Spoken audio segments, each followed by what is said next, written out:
Hello, good morning. And it is good to be here again. We have had such a pleasure talking to Karen, who founded the Radish Ranch, as well as Paul Holder, who is a parent coach and has a dad of children with reactive attachment disorder himself. And then hearing the story from Anne and her experience struggling with RAD, as well as hearing some thoughts from her husband, Trevor, and where they are now. And today we save the best for last, as I am excited we get to talk to Teresa, who is an attachment therapist, and she has 20 plus years of experience. So we're really looking forward to that. Hi, Teresa. Thank you for being here today. Hello, and thank you so much for having me. It's an absolute delight to participate with you. All right. It is my pleasure. And just kind of like everybody else, our first question is in your own words. If you had to say what Camp Attaches, what would you say? I would say Camp Attach is a family experience. It's an experience for the entire family. And the goal of camp is to help the parents to establish in their home the environment that is most conducive to their children with attachment issues being able to heal. It's not a guarantee they will heal, and camp is not about doing therapy with kids. It's about training and teaching and giving the parents the tools that they need to then go home and work with their child, raise their child, knowing that they're doing the best that they can, the best that there is, to encourage and support and to get their child to heal. And that's basically what it's about. I've been a therapist. I saw my first attachment client probably back in like 2001, 2002, something like that. I started doing camps in 2004. And to this day, I will tell you, it is the most cost-effective way to address attachment problems. Yeah, well, that's good to hear, because I think some people get overwhelmed, right? Yeah, very much that's so. So what got you into first what got you into attachment originally, and then what was your first encounter with Camp Attach?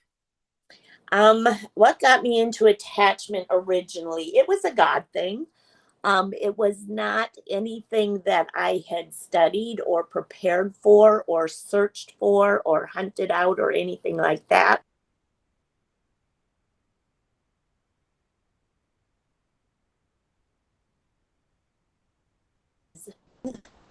Through a divorce, I had a 2-year-old child. Well, I guess she was a little older than now. She was about 2, 3 years old. And Christmas was coming, and I had no money for Christmas. So I was working for an agency called Star Consultants that did strictly Medicare kids. All these kids were they had Medicaid. So a lot of them were adopted. A lot of them were in foster care. And I was sitting in my supervision at 8 o'clock one morning, and my supervisor came in and said, I just got off the phone with the case manager. We have this family that has adopted a sibling group of 3, and if we don't get someone in the home immediately, that adoption will likely disrupt. So my arm went up because the best way to get money in that company was to do assessments. So the first thing you do is an assessment, send me in, I'll do it. I need the money. And so I went completely oblivious to what I had gotten myself into. And the day that I went into the home, the mom was absolutely amazing. And she educated me. She had this 9-year-old little strawberry blonde with the pigtails and the freckles. And the reason it was such an emergency was that little 9-year-old girl that looked strikingly like Shirley Temple had attacked her mom with a butcher knife and left over 400 stab marks between the bedroom and bathroom where she had attacked mom. Now, fortunately, mom was more agile than the child was. So the mom was not injured. Meanwhile, a the biological sibling had called 911, and it took two police officers, sofa cushions, and a can of mace to subdue this little strawberry, cute as a button 9-year-old. Now, I will, just because she had schizophrenia as well. So it Okay. wasn't just attachment disorder. There was also schizophrenia in the diagnosis there. So she was more extreme than most kids. But I was there in the home for 3 hours that day, and the mom educated me. She told me what attachment disorder was. She told me about their experience. They had adopted the children in down in South Florida and literally had to move to the Orlando area to get away from the violence of the biological family. Um, so these children had tremendous trauma in their past, and this family stepped up and tried to help. And so after 3 hours there, I was very, very intrigued about everything she had told me. Now, I also knew, because I had only graduated with my master's in 2000. This was in 2002, and I knew this was way over my head. I was new. I cannot deal with, and it just so happened that when I was there at the home, the child had a rage, and mom had to restrain the child. So she's asking me to help, and I'm like, I am just hold the feet. All I need is for you to hold the feet. Put it. She told me what to do. I did it, and it was just like, okay, this is more than I need to handle. But the two little boys, I said, I can work with the two little boys because they're cute and they're doing cartwheels and somersaults and all this stuff. I'll work with them. But this one, I'm going to refer her to someone else at the agency that has more experience than me. And so I went back a second time to do the assessment on the two little boys. So for another 3.5, 4 hours, mom educated me some more, gave me a list of books that she had been recommended to read. And the mom had told me, the first day, she had told me that their goal for their child was to take her out to Evergreen, Colorado, to work with two psychologists, Terry Levy and Mike Orlins, which are two of the best in the country. And she asked me, she said, would you be willing to go with us? Because we need a hometown therapist to take with us. Well, in my mind, I'm thinking Evergreen, Colorado, it's October. Skiing, I haven't been skiing in a while. Yeah, sure, I'll go. Yeah, 2 weeks in Colorado, in the mountains, in the snow. I'm there. Yes, I will go with you. And so I was all psyched because now I'm going to Colorado. But the family had to get the money from the agency in order to be able to pay for it. And what happened was, after I did the assessment of the two boys, then the other therapist went into the home to work with the child, and she got riled up again. And the agency I was with ended up closing down the case because it was too dangerous to put a therapist in the home. Now, what I learned later, because I ended up working with this family, we did go to Colorado. I ended up going with them twice. But what the goal, and I don't know that it was the goal, but before the state would finance them getting out of state therapy, was they had to prove that there was no one locally that could work with their family, that could help their family. So when we closed the case, then mom just went to the agency and said, see, we got more than they can handle here. And so that's kind of how I got into attachment work. That's quite the introduction. Yes, yes. Not many can match my story. Oh. Yeah. Oh my goodness. So then as you worked with that family, how long did you actually end up working with that family? I worked with them probably, I'm trying to think. I mean, the boys, I ended up going, I would say probably 8 years maybe. Oh, wow. Okay.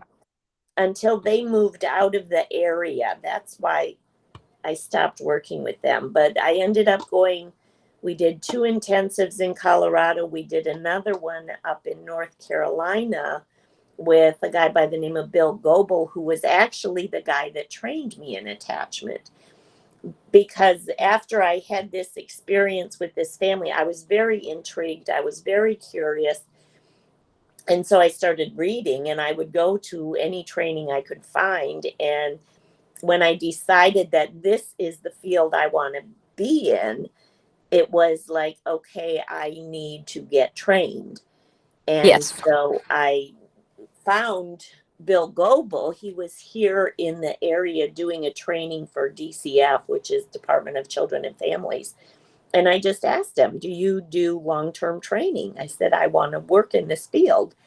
And we worked it out where I ended up doing, he did a year-long training for myself and 4 other individuals, where he would come to Orlando 1 3-day weekend a month for a year. And that's how I Wow. got trained. And it was through him that I was introduced to Nancy Thomas, which is how I learned about the camps and got involved with camp. So then there, like after that, there was no turning back. At least that feels Yeah. like some people's experience. Because when I talk to people, and I don't know if you have this, if they've never met a child with really extreme, if it's to the point where it's reactive attachment, they just don't believe it. Yeah. Well, I figured it was very interesting because when I first started doing this work, I was a member of the Rotary Club. And so I had gone to do a training for the Rotary Club. And as I'm sitting there, or I'm up in front of everyone talking, and I'm just telling them some things that I had experienced, and yeah, I told them my story. And of course, I'm looking at these all business people, all very compassionate people, and they literally had a glaze over their eyes. They could not comprehend the stuff that I was saying. It just did not fit into their understanding of the world. And so it was at that training that I realized, and I kind of just accepted this reality, that there's the mainstream, there's this world, and then there's this parallel world that is the world that is aware of attachment disorder. And we kind of run side by side, but this world has no idea that that world even exists. And it was looking at these faces of these people that just could not wrap their mind around the things I was telling them. And I think that's the increasing awareness in the population is a huge project that needs to take place. Now, on on another note, back in 1985, so this was a long, long time ago, Dr. Ken McGid wrote a book called High Risk Children Without a Conscience. And in that book, he looked at 5 different societal trends that were creating more and more attachment disordered children, or at least children with attachment issues. And none of those things have been addressed. Here we are, 30 plus years later, and all of those same things that were being called out in 1985 have only gotten worse. So it's, that's what we're dealing with. Attachment disorder, attachment problems are not just something dealt with in the adoptive world. That's usually where you find the most extreme cases of it, but it exists in the mainstream. Yeah. So how would you describe like attachment? I don't know what to call it, disorder issues. If you had to, like, how would you even? The way I describe it is, and I whenever I do a training, and you've seen it a few times, I do the cycle of needs. And the cycle of needs to me is the very best way to describe to someone why attachment disorder happens. And it's a very logical, natural progression if all of the pieces are in place. It's completely and totally understandable that that's how the child functions. A definition of it is attachment disorder is a belief system problem in a child. And that belief system, the healthy belief system, is I can trust my mom, I can trust my parents because they want the best for me. The world is safe as long as I do the things mom and dad tell me to do. I can be safe in this world, and there is something special about me. So a normal, healthy, bonded child will believe those three things. I can trust my parents, the world is a safe place, and I am special. Whereas on the other hand, an attachment disordered child believes at the depths of their soul that they cannot trust anybody, that the world is a dangerous place, and if they are not in control of everyone and everything in their environment, they will die. And there is something inherently wrong with them that makes them unlovable. And their proof of that is that they were not loved and nurtured as a young child. So, in a nutshell, that's the definition of attachment disorder. A child that believes that they can trust no one, that the world is dangerous, so they have to be in control of everything, and there is something inherently wrong with me. I am bad. Yes. Okay. Wow.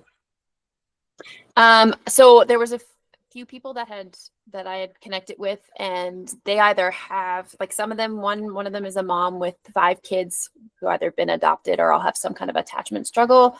One of them is a mom with her child who is also wanting to know, as they're learning more, that, like you said, it does happen in biological families or whatever you want to call that too.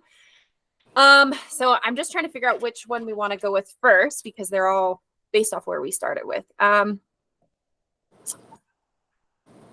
So how would you, maybe this is a good one. How would you even help, at which, you kind of expressed this, you have the 2 laneways and people can't even comprehend. So what, at least, I mean, for, I guess, opening my eyes was actually encountering an extreme version of reactive attachment made me go, wow, that's crazy. The family is important, and nurture is important, and attachment's important. But what do you think is the most effective way to help an individual, maybe especially a parent, recognize that attachment is important? Well, attachment is the basis of human relationship. Without the ability to attach to a primary caregiver, a child will not be able to maintain relationships. That means they won't be able to have a spouse of their own. They will struggle raising children of their own. They will struggle being an employee because they can't accept the authority. They will struggle with peer relationships. They will struggle in every relationship, every interpersonal relationship they have, because their belief is I cannot trust and I must be in control. Healthy people don't like being controlled all the time. And if we can't have a trust-based relationship, what do we have? There's nothing. So is attachment important? Yeah. If you look at statistics, I forget the number, but I think it's 80%, over 80% of the male prison population has been in foster. Now, what does that mean? The quickest response is, well, that must mean our foster care system really stinks. Okay, I'm not going to argue with that, but what I would say that means is that, okay, our foster care system is not addressing the problems that are created by a family system that results in a child being in foster care. Our foster care system warehouses kids instead of addressing those issues that were caused by the fact that they were removed from the home in the first place. If the biological parents are not caring for that child appropriately, the child gets removed. Well, now you have to compensate for, you have to remediate the damage that was done by that child not being cared for properly. And we don't do that. And that is why they grow up and they don't know how to follow rules. They don't know how to have relationships. So they tend to break the laws and they end up in prison. So it's like a vicious cycle. Yeah. And what is it that we don't do that we could do? Is it we need to train people? Is it we're focusing on the wrong thing? We need foster parents that are given the training that they need to identify and address attachment disorders. And it's not just the foster parents. There's so few therapists out there that genuinely understand attachment disorder and what to do about it. And that's for me as a therapist, the most frustrating thing for me is these therapists that go to a 3 or 6 hour training about attachment disorder, and then they will go out and promote themselves as an attachment therapist out in the community, and they do not even know what they don't know. They have just gotten a very, brush strokes of what attachment disorder is.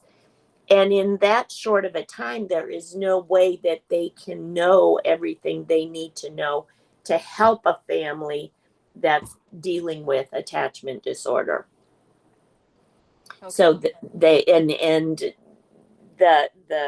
frustration is that these therapists, not knowing what they don't know, they think that, well, I'm just going to make a relationship with this child. And so the child, the first symptom of an attachment disorder child is superficially charming and engaging. They can play the game. And so within that first 45-minute session, the therapist thinking, oh, I'm great. We're doing great. Oh, Mom, it was a wonderful session. We got along just great. Everything is wonderful. The kid goes home, is worse than they've ever been, comes back for the next session. Mom tells therapist what's going on, and the therapist is like, but wait a minute, he's such a good boy. What are you doing wrong? And that is where now the child is in a position of power over their parent, because the professional just sided with the child against the mom. So now that child has triangulated with a professional, which just makes mom's job 10 times harder. So there you go. Yeah, that makes sense. And what do you think is the harm of we're working with up here, and it's a little bit, I mean, I don't know the differences between Canada and the States, and maybe it's the same with the foster care system. I mean, it's pretty political. It's kind of whatever's the big issue. And there's a lot of push for like biofamily, which to what extent is that important? And to what extent does that become just a harmful, we're keeping the child, we're not helping the child heal? Yeah, it depends on, of course, every situation is different, but it depends on the functioning of that biofamily. Is the biofamily damaging the child? Is the biofamily willing to admit, okay, we messed up. What do we need to do it better? Or are they coming from a place of, we didn't do anything wrong and we're going to keep doing what we were doing? Then the child just keeps getting worse. Now, I have had a couple of situations where I've worked, and it's just a couple, and I've worked with hundreds and hundreds of people, where it became evident that mom was the problem. And at that point, as an attachment therapist, my goal now shifts, because to heal that child from attachment makes them vulnerable to that parent. And if that parent is not a safe person, it's unethical for me to remove that child's defense systems. And this is the same way. This is why I don't work with foster kids, because they run that risk of going back to that biological family that has not done their work. I cannot remove that child's defense systems until I know that they're going to be protected and no longer need those defense systems. So that's the catch-22 of the dynamics of how all of this works. Wow. Okay, so this is someone who has a question about their child isn't, because we've talked a lot about the extreme rad, their child just has, they know they have some attachment struggle, but it's more like displaying an extreme timidness and anxiety. Do you have any recommendations for kids who just have like extreme anxiety about, I don't know, they're germophobic and they just don't like to be with people and they can't do anything? Does the approach look any different? Here's the first thing I would say is clean up the food, clean up the environment. Okay. Because so many toxics in the food will cause those things you're talking about. And that we can get into vaccinations as well, because they do the same thing. And when the issue is being caused by something in the environment, you have to clean up the environment. Now, if it's something in the belief system, the mindset, then that's something we can work with. But the anxiety in that, so much of that nowadays I blame on toxins in the environment. Okay. So remove those toxins, get rid of all the food dyes. I was just watching a thing today about, here in the States, about a week ago, they had this 4-hour debate in Congress, or a section of Congress, however it works. And it was about the health of our food. And there's a woman that literally had 2 bags of the exact same cereal. One of them was what is you find here in the US. The other one is what the same company makes for Europe. And it's because Europe has outlawed so many of the chemicals that are in American food that they literally looked different. The color of the product was completely different. Well, those toxins are messing with your mitochondrial functioning in your body, and that's going to affect your hormones and all those stress hormones that we call anxiety and depression and all those kinds of things. So, yes. That makes sense.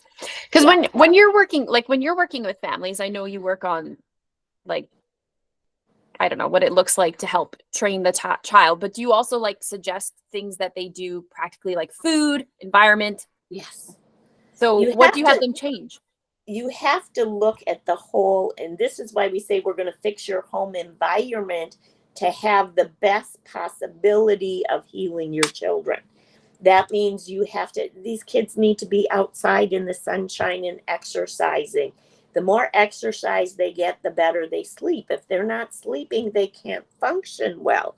And if your food is not nurturing the body, then their body can't function well either. A big focus is healing the brain. There's literally, you can see physiological differences in the brain of a traumatized child versus a child that is in a loving, caring environment. The brain looks different on SPECT scans. You can see the difference. PET scans, the brain will look different in a trauma victim versus a child that has not had trauma. So we've got to heal that brain in order for the child to function better, because the health of our brain will determine how well we can function in the world. Yes, that makes sense. Yeah, and so it takes the whole person, like every aspect of them, their Yes. physical, their mental, their emotional, all those things. Okay, well, that's Yes. good.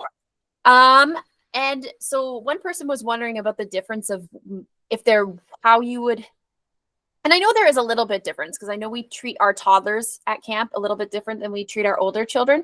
What do you think is particularly important for the toddler stage? Um, Mom is the boss. Oh, And okay, so I'll talk about my daughter.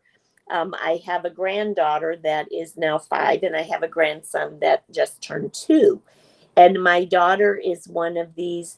She's wonderful. Love her dearly, dearly. And when she was in college, she worked at a daycare, and in that daycare, they were trained. You do not say anything negative. You oh, you may not start your sentences with the word don't.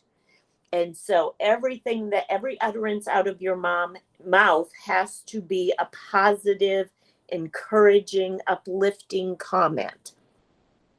So, and it started out when my granddaughter was just a baby, and it's a habit that my daughter developed, that at the end of every sentence she says, okay, we're going to go upstairs to bed, okay?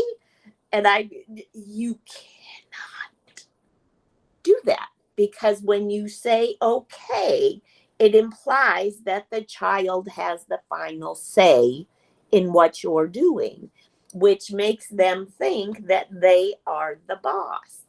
And that's that switch in hierarchy that I always talk about at camp. If the parents are not here with a child underneath them, that child cannot feel safe. And what happens so many times is that hierarchy gets tipped upside down, and the children are running the show because parents are walking around on eggshells to avoid the chaos that this child will create when they don't get what they want. But now you're living in total chaos anyway.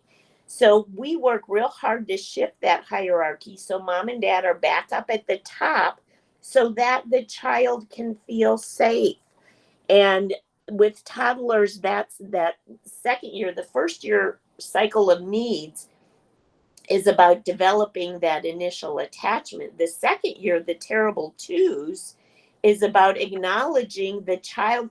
When a child turns 2, the reason they go through the terrible twos is because they just figured out that they are a separate being from mom.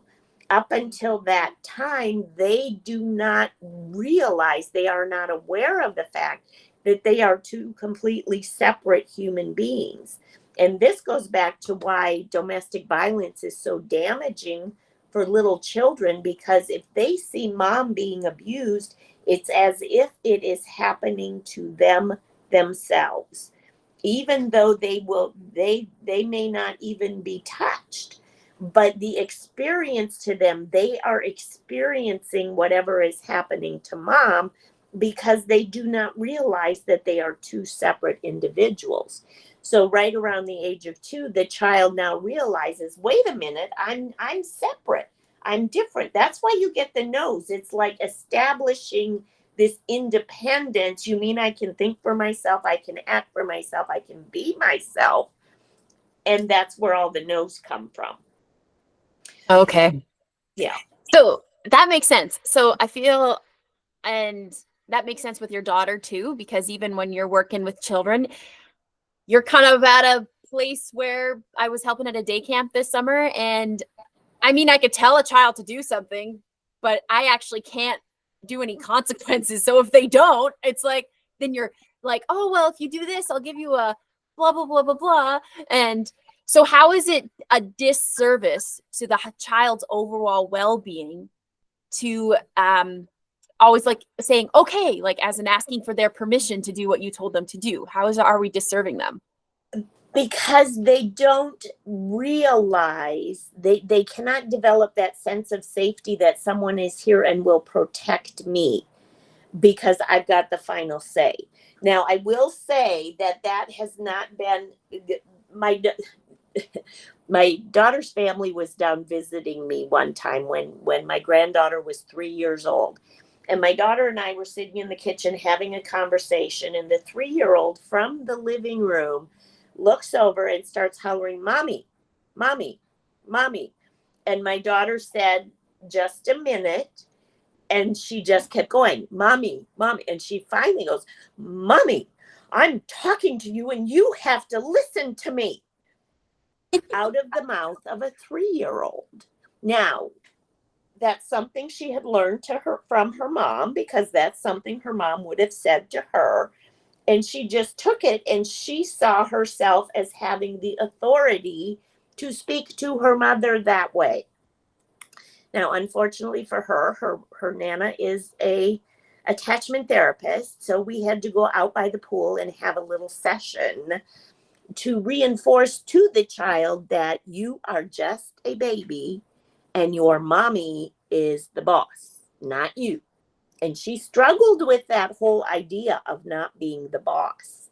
But she does have a very healthy brain, and she learns quickly, and she's eager to please. So she's making very good progress. We've never had another incident like that. So that's all good. But Yeah. it's that they have to understand that they are not the boss. And that's like, look at a child going into school. If they think they are the boss and not the teacher, how's that going to work for them? If they have to ride the bus to school and the bus driver tells them to sit down, I don't have to listen to you. And how often do we see that in our society? Mm-hmm. Yes. Yes. Yeah. Okay. So that makes sense. And then, yeah, it's one thing. I grew up with a learning disability. I had dyslexia, and I was working with a gentleman who was trained to help kids that struggle with tutoring, and it was really good. He quit in the last 10 years because he said, when I worked with you, not that you were motivated to do it. He's like, I can't get kids to do anything. Yeah. And he's like, I can't help them if they're not going to do anything. Yeah. So he went to a different job because it felt really pointless. So yeah. Yeah. And that is a societal trend that we're seeing that needs to be reversed yesterday, because it's not going to go anywhere good for our society. So I think the other thing is, so some parents that I've worked for are just doing different nannying jobs. And like this was most of the families I've worked for, well, I guess half the families I've worked for are like children that, you know, I mean, we all have some kind of attachment issues, I think, but they're not extreme. And then I hear in my own family with my brothers and their wives and all these things are raising children, and there's the fear of not helping a child have autonomy. So how do we do that? Like, obviously felt safety is important, but they're like, where do we actually help the child have what they call autonomy? Mm-hmm. Okay, so I listen to YouTube podcasts all the time, and it was two professional men, both very successful. I don't remember which two of them they were, but they were talking about, I think one was Jordan Peterson, and I don't remember who he was talking about. But they were talking about when they were raised back in the 50s and 60s. And they said the rule was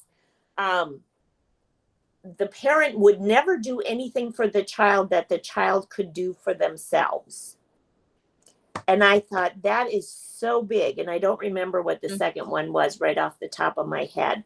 But that we have become a coddling society, and we do too much. And therefore, the child doesn't have the opportunity to learn to do for themselves. Therefore, they don't have the self-confidence to believe that they can do things. When we do too much for them, they come to believe that they're impotent, that they do not have the ability to accomplish things. And we certainly don't want to go down that road. The other thing I want to say is, you were talking about attachment. Understand, attachment occurs on a continuum. At this end, we have the Mother Teresas of the world, and at this end, we have the Ted Bundys of the world. And we're all on that continuum somewhere. And we move on that continuum. And I personally believe that we will be in a different place on that continuum with different people in our lives. So some people will have healthier relationships with, others we will have struggling relationships with. And it's just the nature of the beast.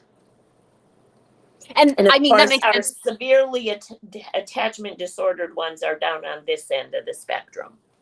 Okay, with the Ted Bundys. Yeah. Okay.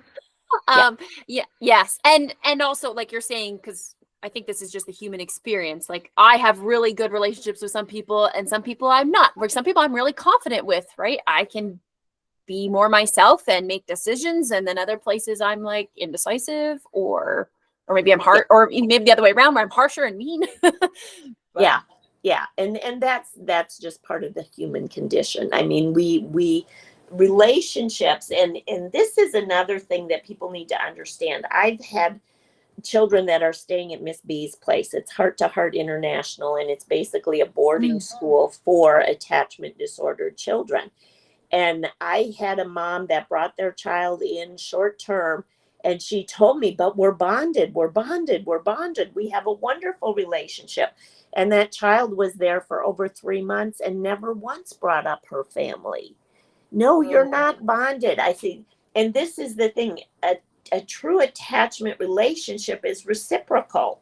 And what was happening in that situation was mom just adored her child and considered herself so well connected to her child, but it was not a reciprocal relationship. The child did not have that same feeling of connection to her parents. In the child's mind, mom and dad were the thing dispensers. They are here to serve me, and I am the boss, and I get what I want, and that's the way of the world.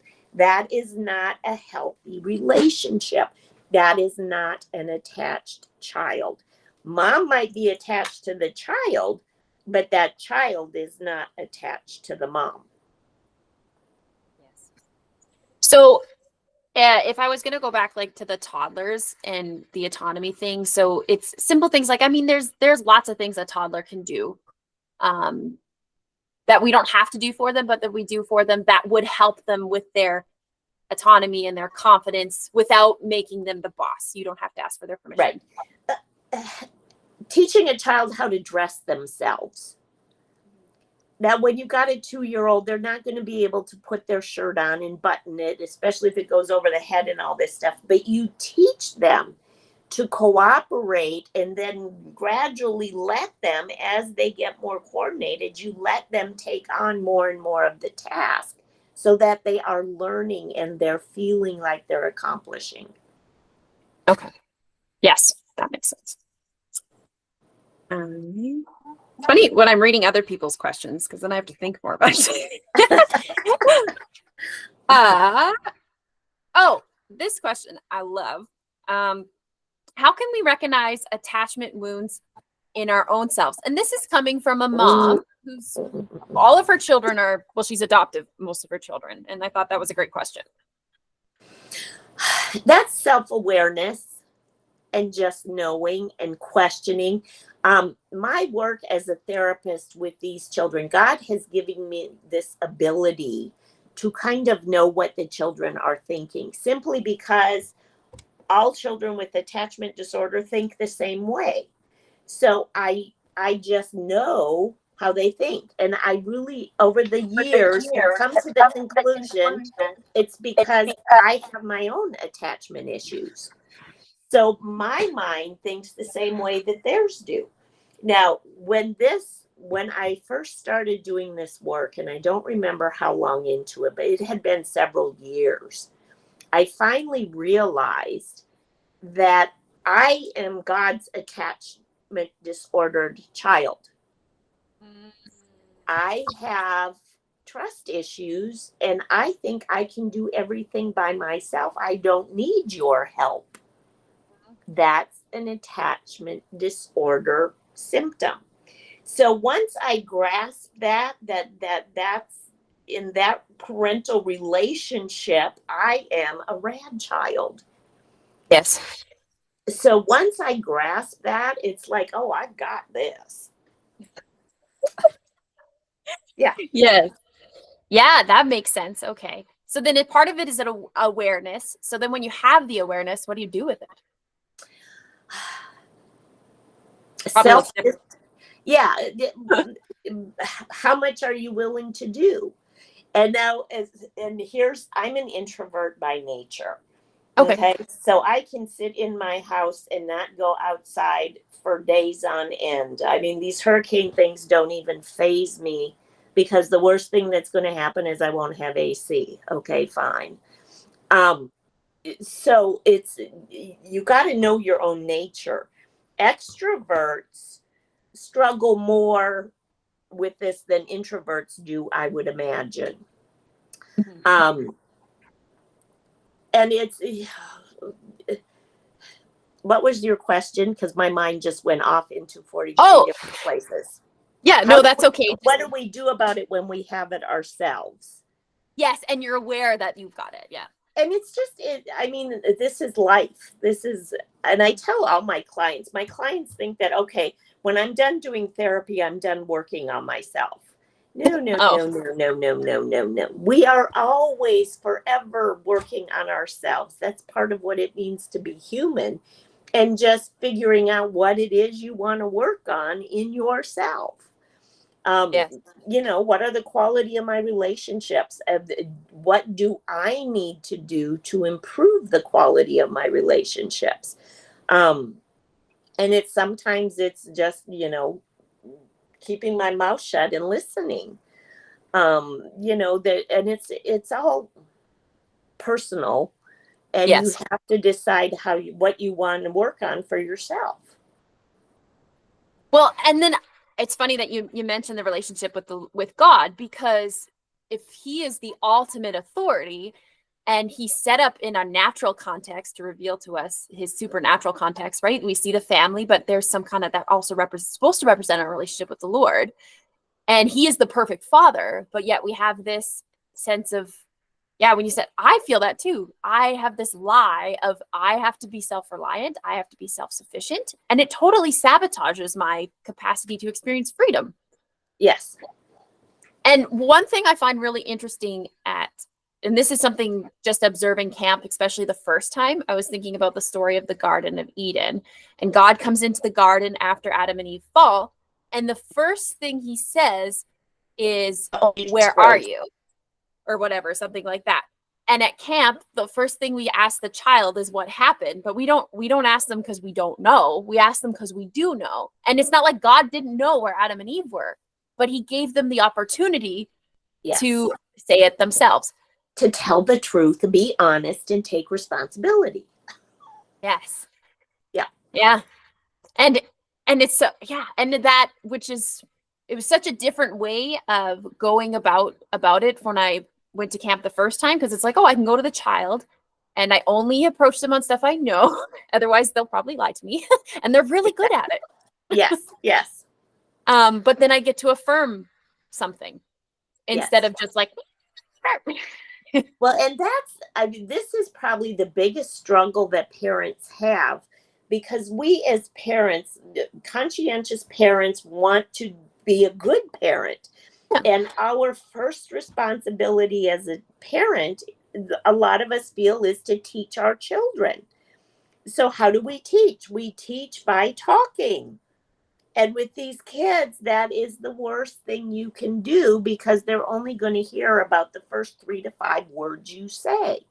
So I always tell my parents, if you are one of those parents, and a lot of us are, that wants to teach your children by talking, just understand you are doing that for you, not for them. And let's move on.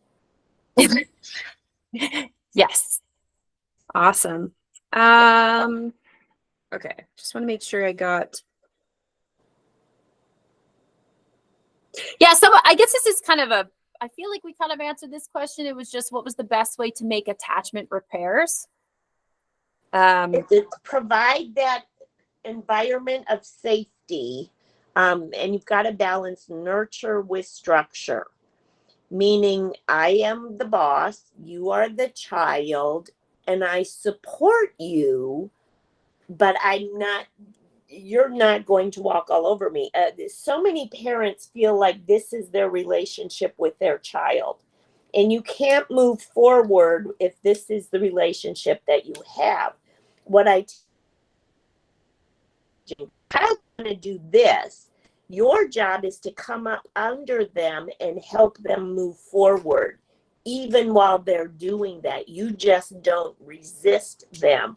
You stay out of power struggles, because a power struggle, there has to be a winner and there has to be a loser. We don't want our children to feel like losers, so we don't engage in this kind of behavior. Do you have like a practical example of how to not engage into a power struggle? Oh, yeah, when a kid asks why?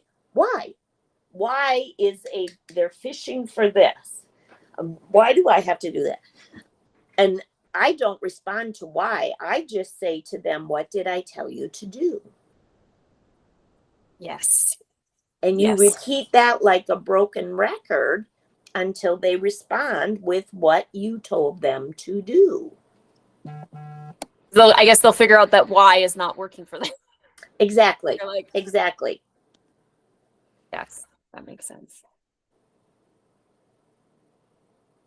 So what's the best way do you think we could support our single moms? Oh, Lord, that is a tough one. I was a single mom I was married for 4 years, and my older daughter is, 7 years total because I've been married twice. My older daughter just turned 38. So I was a single mom for a really, really long time. And it is hard with a normal child or normal children. A single mom with an attachment disorder child has a very, very, very difficult job ahead of her. The first thing I would say is develop a support network, because a child is raised by a village and you need support, because it is not humanly possible to make a living and raise a rad child and do everything you need to do without killing yourself. So that would be my advice. Get as much support in place as you can possibly get, and understand you're going to need breaks. I mean, all parents of attachment disorder children, especially the severe ones, need breaks for your own sanity and mental health. So then if I was an individual supporting a single mom with a child, let's say a child with attachment, some kind of attachment disorder, what is something that's a lot of people think is supportive and is actually ends up being more harming versus supportive? Taking the child for the weekend and providing that child with the most wonderful experience is the very worst thing you can do. If you are going to help a person by providing respite for the child, you need to be less fun for that child than mom is. And you got to be hardcore about it, because if the child comes to you and has more fun than they do with mom, why would they want to be with mom? And they will only make her life harder. So you have to be more strict, more structured, more disciplined than mom is. Yes. Okay. That makes sense. Now I'm just trying to think if we have. Oh, that's all I got from other people. So the other thing that I wanted to ask you is, what is it that's not helpful for children's attachment in society when it comes to how much stuff we have? Children don't need a lot of stuff. And the problem is in our society, because we are a society of stuff, is that children start to believe that their parents are what we call thing dispensers. My parent is only here to provide me with what I want. And the truth of the matter is, our parents are here to provide what the child needs, not what the child wants. Now, because the parent loves the child, on occasion, it's okay to give a child what they want, but your number one priority has to be what they need, because your child will struggle to keep those two things different. That they believe everything I want is what you have to give me, when that is not at all the truth or the reality. And how does things like, I guess also their stuff, and then the lack of, there's a lot of lack of time, a lack of like the screen time, or there's lack of time because either both parents are working or they're separated, or there's all those issues. Like I know you, society in a whole, but what is the remedy? The less screen time a child has, the healthier they will be. And I would say that applies to the parents as well. Mm. Yes. And and this is something that boggles my mind with my grandkids. My 2-year-old grandson can work my phone better than I can. Yeah. How does that even happen? Because my daughter and son-in-law are very screen conscious, and their kids don't have cell phones. They won't get them cell phones. My 5-year-old granddaughter has an iPad, but it's restricted when she can go on that. And so they're very aware, but how do these kids come out of the womb knowing how to work these things? And I truly believe it's always there, and both parents are always looking at them. So these children come out knowing that is something I need to know about, because look how much attention mom and dad put into that thing. I need to know about that, because that's got to be important because of the time they spend focused on it. So understand, our kids see that and they respond to that, and it's most of it's happening subconsciously, but it is happening. So the other thing is, some people have an understanding of, particularly working with kids with attachment disorders, is that they just want to give the kids the best childhood ever. But that looks like going to the movies every weekend, waiting, saving, working, taking in a lot of time away from the children to like save up for a big trip to Disneyland and things like that. How is that harmful to a child with attachment disorder? Well, you have to know your child. So many kids we would have families bring their kids down here, do a week of camp, and then plan on going to Disney World afterwards, because it's right down the road from us. And we would tell them, don't do it, because it's going to undo everything you just learned at camp. Because the children, just because their brains, remember the conversation we had about brains, their brains do not function well. And all of that stimulation, all of that activity is too much for these kids. And it dysregulates them. It makes them crazy. And I had one of my clients, one of the most frustrating clients, I had him 10, 15 years, long time, because they were more focused on what they wanted to give to their children than what their children genuinely needed. So they would call me up, or they'd come into a session and say, oh, we had this huge blow up last night. And then I would find out that it was because they'd spent all day at Disney. They didn't get home till 10 o'clock at night. We know this child needs to be in bed by 8 o'clock at the latest. And you're complaining about a blow up that happened because you broke every one of the rules. You can't blame that on the child. Yes. Okay. Yeah. And is there any, like, especially for, I know that some of the kids for the beginning, there's like a very intensive layout. Like I worked with a child where we would just go to church. Though church was this church that they went to was like a rock and roll church, big concerts and whatever. And then he would just lose it. Right. He'd soil himself. He'd have these big fits. He'd be mad at mom. He'd be swearing all over the place. And why is it's either once a week or they feel like, oh, we have to take they get stir crazy at home. So then they take them out. And see, this is where they have to realize that their child cannot function at the same level that they do. Their child has special requirements. Just like you don't take a diabetic child and feed them birthday cake, you don't take these children and submit them to overstimulation like that, because it's going to have just as serious a consequence to that child as the sugar is going to be to the diabetic child. Their biology is not wired to handle that stuff. They just cannot do it through no fault of their own. It's just the reality.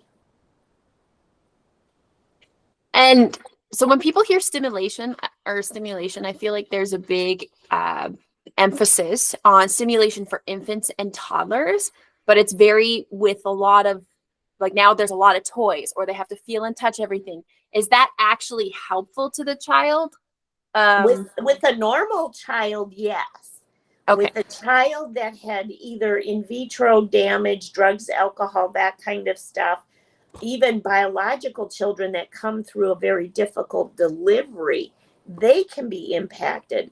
Their biological children, if mom had something real emotional happen to her during the pregnancy, that's going to impact that baby.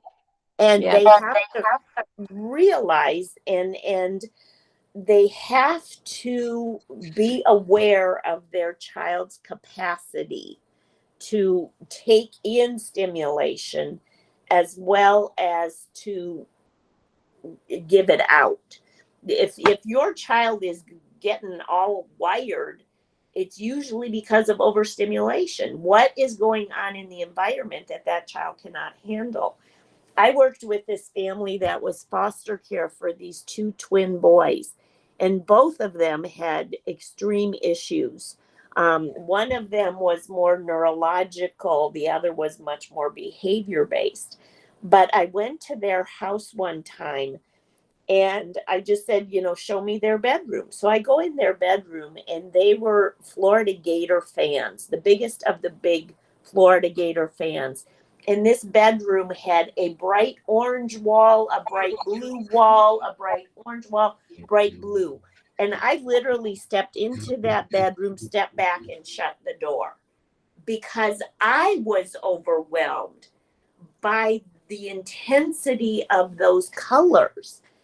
It's no wonder these boys were having trouble sleeping and that whenever they were left alone, they would fight like cats and dogs, because that bedroom was overstimulating them just because of the colors on the wall.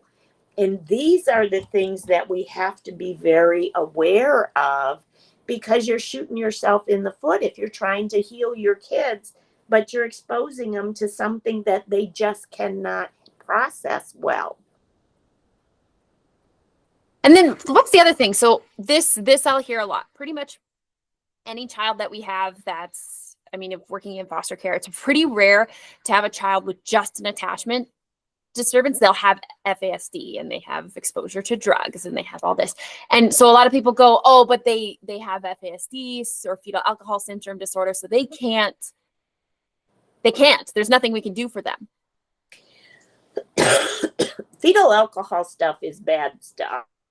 And there's an extent of brain damage that happens with alcohol exposure. And if you think about it, and they have broken it down, they know exactly what systems in the fetus are developing at what days of pregnancy. They know this stuff. The extent of knowledge they have is just absolutely amazing. So if you think about it, alcohol is a toxin.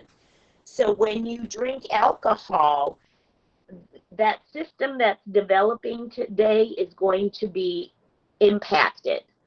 It'll be damaged in some way, shape, or form because it's just been poisoned. What people don't think about is, okay, that system, especially early in the pregnancy, is now responsible for developing 6 more systems, but it's been damaged. So how is it going to now function appropriately to make these further systems? So each one of those systems down the line is now going to be compromised. Okay, so to repair that, we've learned incredible things about the regeneration of the brain. But now we're talking about complete systems that need to be healed and repaired and just taken care of. And we don't know the extent to which we're capable of doing that at this point in time. Don't get me started on our medical system, which is sadly lacking. Yes. But I guess it probably depends on what we can see that the child is capable of. Yes. But I'm wondering would you encourage parents not to be so afraid about, I don't know if afraid is the right word, but not that we want to over challenge our children. That's hard, but challenge them enough so they can, like, I don't even know how to say it. Constantly be raising the bar. But Yeah. know that you've got to have encouragement in there in order for them to want to reach for that bar. Every time you raise that bar, it's a child's nature. It's us as human beings to achieve and accomplish and move forward. And if a child doesn't have that, there's something that needs to be remediated. Because as human beings, that's our goal, to reach forward.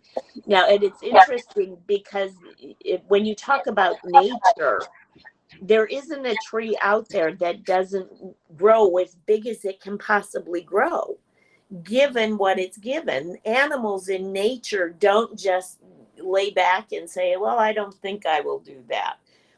But we as humans do. So what is it that has been taught or has been received that causes us not to continually reach for the best we can do?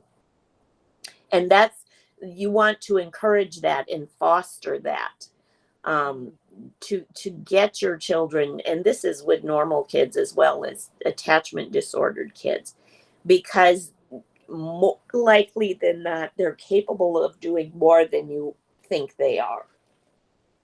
Yes. Yeah, that makes sense. Now, is there any difference between alcohol and drug impacts? Yes, definitely. And it's really funny because they had, and I remember this back in the 90s, when the crack cocaine, when everyone was pregnant with crack. Crack was the drug of choice. And they were saying we're going to have this whole generation of these terribly compromised children because of their in vitro. And it never happened. They didn't see it with crack. Now, explain to me why that didn't happen. I don't know. So there are some that are definitely more detrimental to others. Alcohol is one of the worst. Nicotine is bad for them. It causes low birth weights, and smaller brains. So there's everything that you ingest is going to impact the fetus. And we just don't know, what's the hierarchy of worst to best. Is there anything about crystal meth that's different, or I don't know. I don't know. I know that meth babies really, really struggle early on. If a baby is addicted to meth at birth, they terrible shakes, and I don't know that long-term impact of that. I know that it's just hellacious for those newborns that come out addicted to meth. So not only are they addicted to the drug, but they go through withdrawal. Is that right? So is that probably, I would assume that's pretty traumatizing. Oh, yeah. As an infant. So that could impact anyway. Well, and on Something. top of that, people, if they were in a meth lab, those things are as toxic as you can imagine. And for that to be your oxygen supply, that's going to impact every fiber of your being. Wow. Awesome. So as we close up here, do you have any recommendations for either books or podcasts or camp or whatever you want to recommend for parents? Everyone should do a camp, because camp All right. is the most effective way to address attachment disorder. Coming from and what I would tell all of my clients is, I would tell, you're going to have to learn this stuff.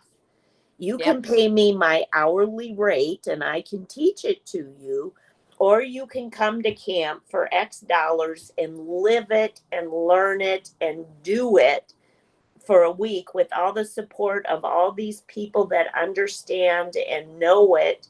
Plus, you're developing a network of people that understand what you're going through, that you will remain connected to, versus paying me my hourly fee, and it won't be nearly as effective as camp would be. So it's kind of a no-brainer. That's a no-brainer. Especially since it's so hard to find a decent therapist that does attachment work. Yeah. And we've worked with an attachment. We took a little girl that I was working with. I was 40% of her caregiving, and we took her to maybe it was a play therapist. And someone mentioned that what's your thoughts? Like, what's the danger if you go in and you're with a therapist? Is there something a parent can know that, this is probably not a good therapist to go to?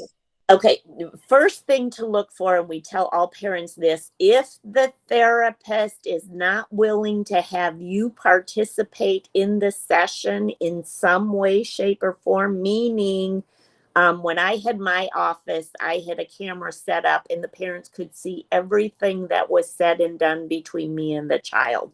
That's the ideal situation.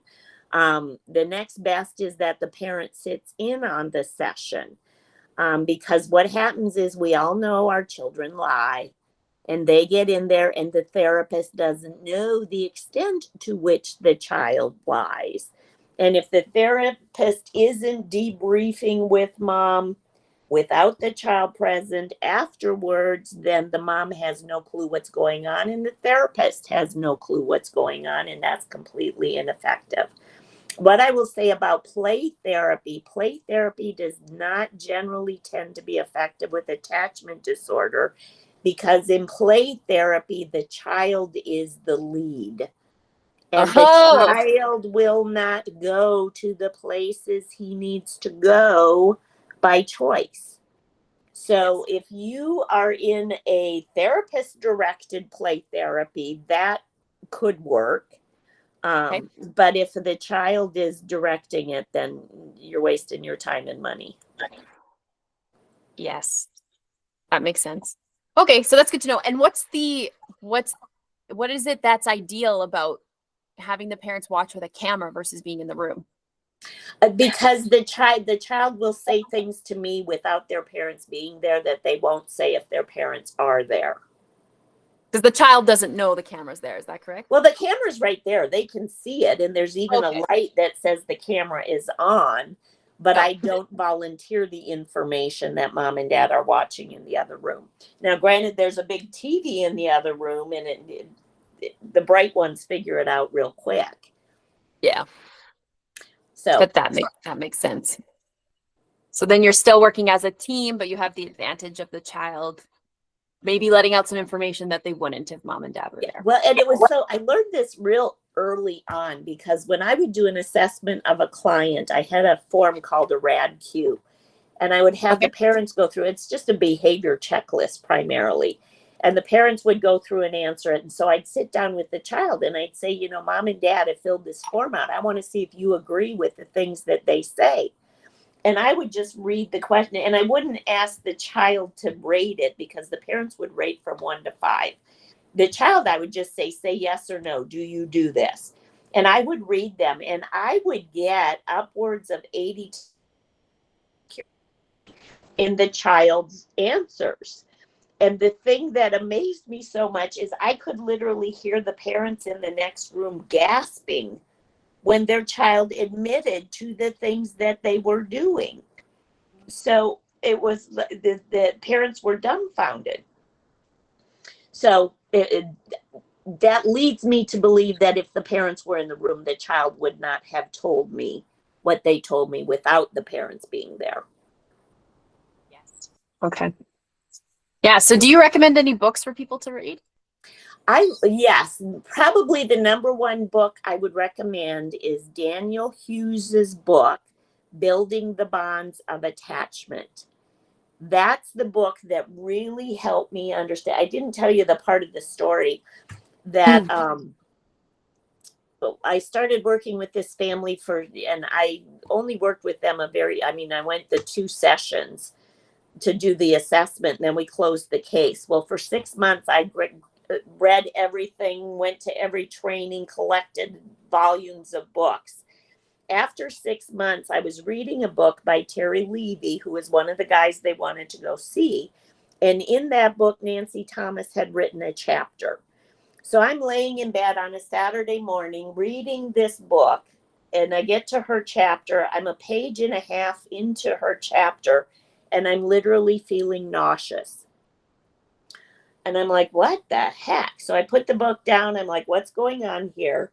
And what I realized was that everything Nancy was saying about how we raise these children was the exact opposite of everything I believed about how to raise a child. Because the way I raise my girls, and it's been very successful, is you make them as independent as possible as soon as possible. And I'm reading this book, and it's saying if we could make them ask permission to breathe, we would. And there was such a conflict in that. I put the book down. I stopped everything having to do with attachment. I wanted nothing to do with it. I thought these people are absolutely crazy. It's not for me. Well, 6 months after that, so now we're a year out from the time I met the family. I come home from work, and there's an answer on my voicemail. This is how long ago this was. And I go to listen to the message, and it says, Teresa, I don't know if you remember me or not, but this is Donna, and we've gotten the money to go to Colorado. Would you still be willing to go with us?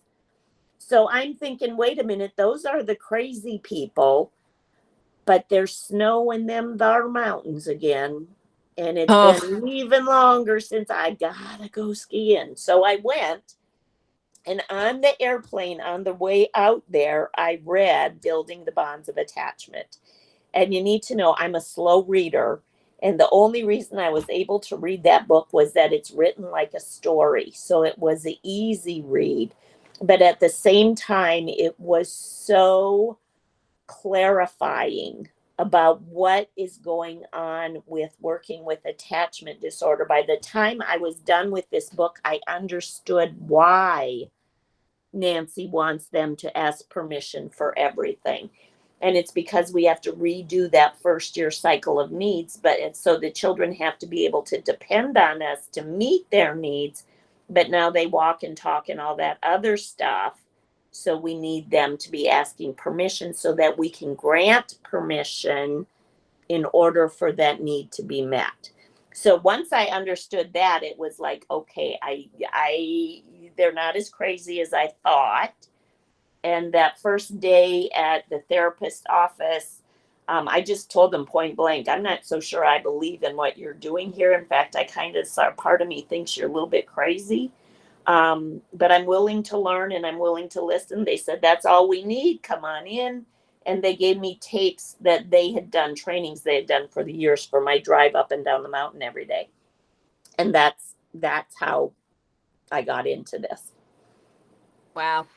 Yeah. So I would assume that people hear that and they go, oh, but I thought there was the autonomy thing, but the kids are just asking for permission. You're still helping them. I guess it depends on what you view independence as.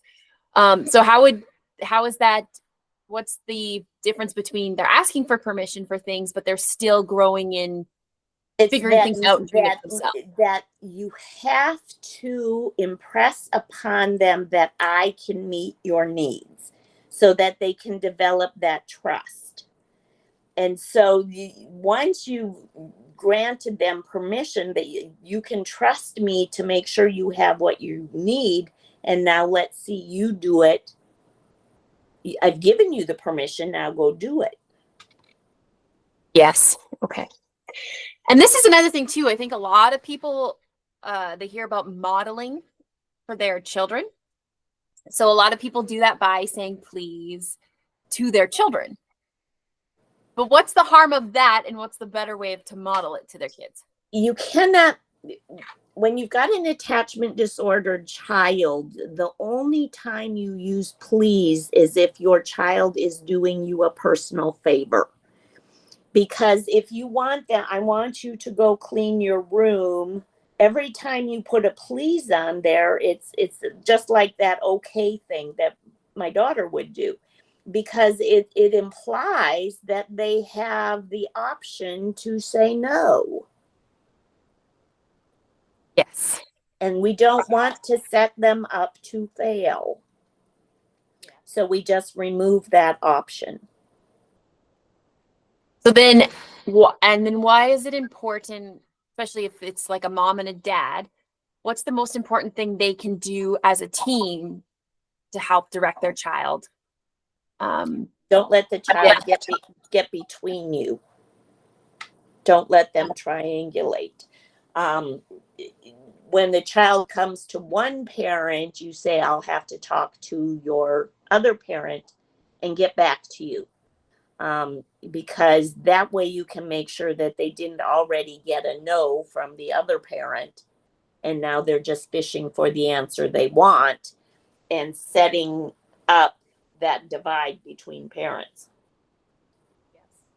I think a thing that I've seen a lot too is the parents speak disrespectfully to each other. Because they're just saying something and they're annoyed with each other. And I mean, they've been married for a long time and they just need what they want. But then when they're talking to the child, they're like, oh, would you please go and do this? So I was just wondering how important it is to make sure that we're consistent. Yeah. Consistent and being and showing the respect we have for each other. Yes, yes. And we talk about respect a lot with these kids because we require them to be respectful. So what is being respectful? What does that mean? Every child can give me a list of things that they should do to be respectful, but they struggle with the definition. The definition of being respectful means that you are treating that person in such a way so that they know just by the way you treat them that you think they are important.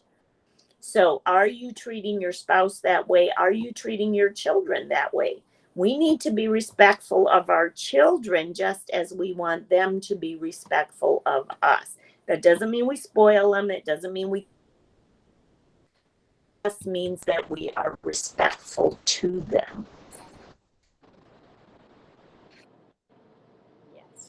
And yeah, do you have what's the practical ways that we show, I mean, you train us to do this at camp, to show respect to the children that is still letting them know that as the adults we're in charge? The three things, when I talk with a child about respect, there are three things that we focus on. The first one is eye contact. And I literally will tell the children, if you are not looking in my eyeballs, my ears do not work. Yes. So eye contact is number one. Yes, mom, and yes, dad is number two. When a parent speaks to you, you say yes, mom, or yes, dad. The parents do the same thing. When our child says something, yes, honey, or yes, we acknowledge them. So that's what we want from the child. And the third thing is the old Nike commercial, which I realize happened before most people were born these days. But it's the just do it. And so when I'm working with a kid, I will set up the scenario. I say, okay, imagine you're in your fixing dinner. Mom calls out, Johnny, what do you do? The correct answer is Johnny goes to the kitchen, looks into Mom's eyeballs and says, "Yes, Mom." And Mom says, "Johnny, I want you to set the table for dinner." Johnny looks at Mommy, says, "Yes, Mom," and then sets the table for dinner. So there we've got all three of them in that little scenario. Those are the three things we focus on for respect. Awesome. Okay. I don't have any more questions. Do you have Okay. anything that you do you have anything that you felt like it was left unsaid or you'd like to say? No, but if you bring up another subject, I'm sure I could go on and on about that too. So, I'm sure you can. So I think people should come to camp because they can listen yes. to Teresa and they can ask her all the questions they want. Well, our Florida camp, I think we have 2 spots left, but I think we need small families because all our big Okay. cabins are filled. So and by small families, there's the rooms we have left have a double bed and a twin bed. So either, mom and dad and one child, or if they want to bring a sleeping bag and put a child on the floor, we can fit 2 children in those rooms, but that would be it. And we have 2 of those rooms available. Our next camp after that is going to be in the spring. And let me see if I can give you the exact dates because I don't carry them around in my head. I don't carry very much around in my head anymore when it comes to dates. I was going to say, there's a lot of information in your head. Oh, and I don't have my 25 calendar. This is my 20. So it is, it's the very last day of February, but I don't remember if that's the first day of camp or if that's the first day of training. Do you have a 2025? I can look on my phone. Hang on a second. I was going to say, I don't. I can. I don't know where you're going to go while I do this, but hang on just a second. Oh, that's okay. Okay. The camp in February will be, it's on the 2nd through the 8th. Oh, okay. Awesome. Oh, wow. wait, That's early. No. That's not right. It's the last day of February. So it's going to be March 2nd through the 8th. Oh, perfect. Okay. Awesome. Good. You have to be there at the end of February. I don't know how much connected you are with like the promotion of Camp Attach, but there is, if anyone wants to look up campattach.org, it's all lowercase. There will be updates there about camps and places to register and different resources for you. So, yeah. Yes, Karen runs all that. I stay away from that because I'm technically challenged. So Karen handles all of that. See, I can hardly remember dates. They don't put me in. Yes. Well, you each have your own gifts and it's awesome. So thank you for speaking with me today. It was my pleasure. Thank you so much for doing that. Have a great one. Yes, you too.